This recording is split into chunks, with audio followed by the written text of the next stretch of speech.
কিন্তু আমরা যতটুকু সম্ভব আমরা এর সাথে কিন্তু আমাদের হলো গিয়া যেহেতু ধরা হয়েছে আলামত রয়েছে, আমাদের যে সকল বলবো যে তথ্য রয়েছে আমরা হলো গিয়া বিজ্ঞ আদালতকে এবং পুলিশকে আমরা দিয়েছি।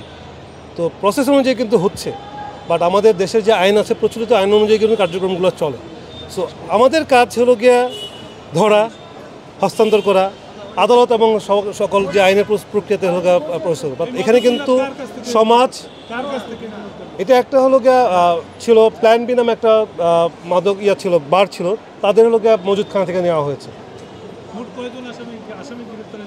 সেখানে